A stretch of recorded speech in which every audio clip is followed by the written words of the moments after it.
Hey guys, Coaster Directed, bringing you a park battle between two surprisingly similar Six Flags parks, being Great America and Over Georgia. I've been to both of these, however, I will preface this saying that I have not ridden all the coasters, because at Over Georgia, it was holiday in the park, and we're not running 4 or 3 coasters, I do not remember the precise amount, and at Great America, it was a very busy day, and I am probably 3 credits short, however, they're all minor coasters. I've ridden all the major coasters at both parks, or at least, I've ridden the ones that weren't clones at least. So let's start. First up, Batman the Ride clones. Both are worth 2 points. They're exactly the similar. The only things you could really say is, oh, the one at Great America is the original version, so it should be counted. No, it really shouldn't have extra points. They're Batman the Ride clones. They're really good clones, but they're exactly the same. A little bit of a thing with the picture with the Batman the Ride. That one has deja vu in it. Just ignore that. Both have Superman Ultimate Flight clones, and although the one at Over Georgia uses the terrain a little bit better, they still have the exact same ride experience. I did not ride the one at Over Georgia, so yeah, that's just a little bit, but they give the exact same ride experience. So moving on, both get 2 points. Both the parks have a sit-down looper, worth 1 point. Ninja is awful. Apparently, it may be getting new trains or something like that, but right now, eh, it's just not really good. It's being repainted blue. It looks kind of ugly, but whatever. But Demon is a relatively good Aero custom looper. Pretty good. It has some good theming. The double corkscrew is pretty good. The tunnels are fun, and it's overall a really nice. It's one of the nicer Aero loopers, so 1 point to it. Next up, we have the CYCLONES. Georgia Cyclone. Only thing notable about it is this has 1/3 RMC topper track, but you don't notice it. It's still extremely rough, and it shuffles through a lot of it, and there's not a lot of airtime actually. Where Viper, this was my first ride of the day, and it was really fun. It was really fast. It was a great starting ride for the day. It is actually really smooth, and the unique thing is it was completely developed in house by Six Flags. So only other coasters that I can think about it like that is Cannibal and Beast, like the only notable ones out there. Like a bunch of kitty coasters maybe are made by their own parks, but a lot of times it's just Cannibal, Wicked, and the Beast that are thought of when it comes to in-house roller coasters. But Viper is also there, so yeah, 1 point for Viper. They both have old school Woodies, and although there's a lot of debate, you could go back and forth. Oh, American Eagle's better, so on and so forth. Great American Scream Machine is better.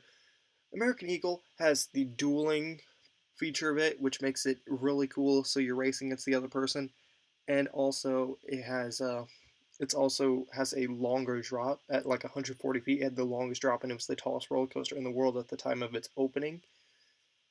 And Great American Scream Machine has buzz bars still, which is a really good thing, really comfortable restraint still. So, but anyways, I'm just gonna say it's a tie. Both will be getting 2 points. Family coasters, we got Spacely Sprocket Rocket and Joker's Funhouse Coaster. Overall, Joker's Funhouse Coaster is a little bit better. It's really not that debatable. They're just simple. They're okay. But 1 point to Joker's Funhouse Coaster.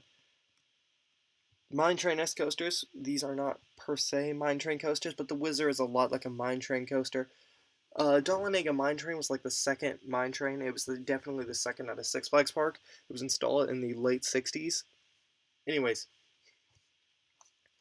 Dahlonega Mine Train has 3 lift hills, and it's like spins like 90% of the ride on the lift hills. It's honestly not that exciting. It does have a good fall, or not fall, drop at the very end, which is kind of nice. But other than that, it's not too interesting. It's it's pretty similar, except less themed than the one at Over Texas. I've ridden both of them. Over Texas one is slightly better in my opinion. But anyways, this is between the Whizzer and Dahlonega Mine Train. Overall, Whizzer is a really fun ride. It actually surprised me how good it was. Probably because, well, actually, no. I got Pitch Black night rides in both of these. But anyways, Whizzer is a very nice ride. It actually hauls in a lot of places, even though the drop is like super shallow. It still picks up a ton of speed, and it's a really nice coaster. So the Whizzer will be receiving 1 point. Both parks have hypercoasters by B&M, and this is an easy win for Over Georgia. Goliath is an absolutely phenomenal hypercoaster with a good combination of positive G's and negative G's. Where Raging Bull, it would be a good ride. However, it is getting rather not rough, but it does have a very noticeable B&M rattle that kind of gets uncomfortable. But still, with the restraints and the trains, it is still rather smooth. But anyways, Goliath is just a much better overall ride.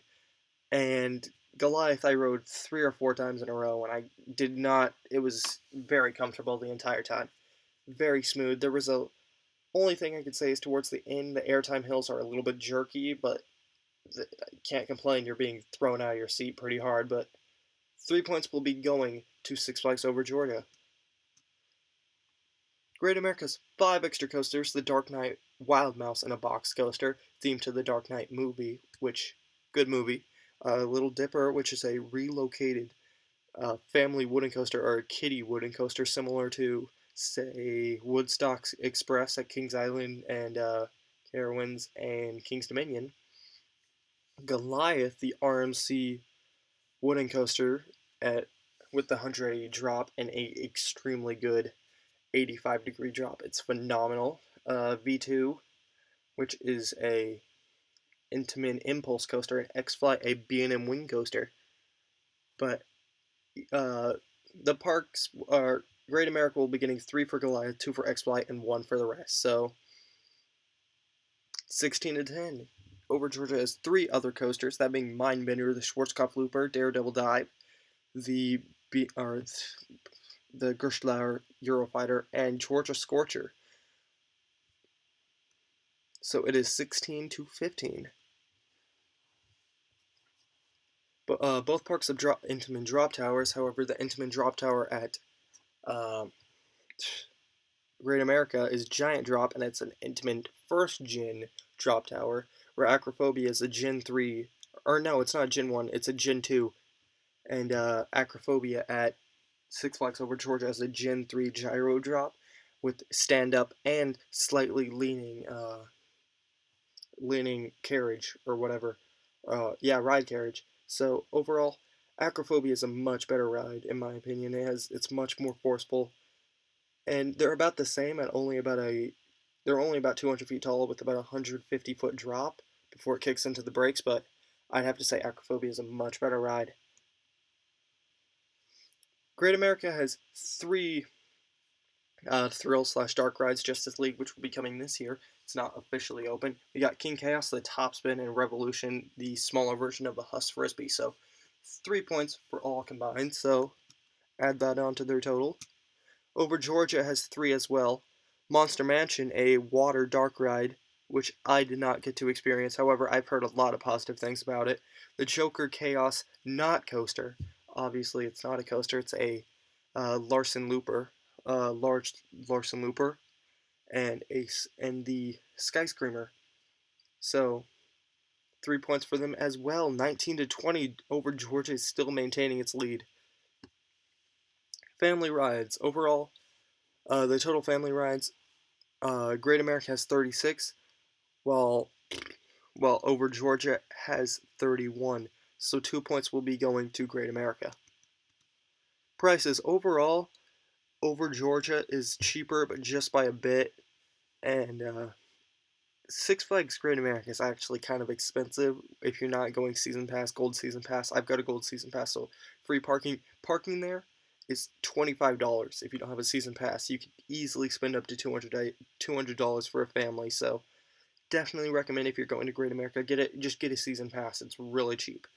And so, anyways, that's off topic, but Over Georgia will be getting 2 points for this. Park appearance overall, especially in the Marriott original sections, like near Demon and Whizzer and the entrance. Great America is a very, very, very nice looking park. Definitely does not feel like a Six Flags park in some area. However, it does not look as good in some of the Six Flags created areas, like where Raging Bull it feels like a Six Flags park. However, it still does have some good theming, which stands out from Six Flags quality. Over Georgia is definitely one of the better Six Flags parks in like quality overall when it comes to theming and stuff. Not theming, but overall quality of the park. However, I'm gonna have to say that Great America does an overall better job at it. Winning by 1 point is Six Flags Great America.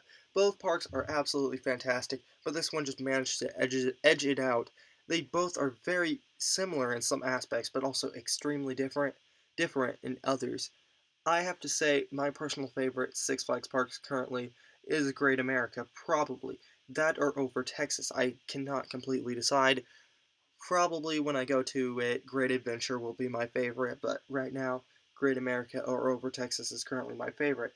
Over Georgia is a fantastic park, don't get me wrong, but Great America is overall just better in a decent amount of aspects, so they will be winning this battle. Thank you for watching. Make sure to like, comment, favorite, and subscribe, and as always, keep coasting.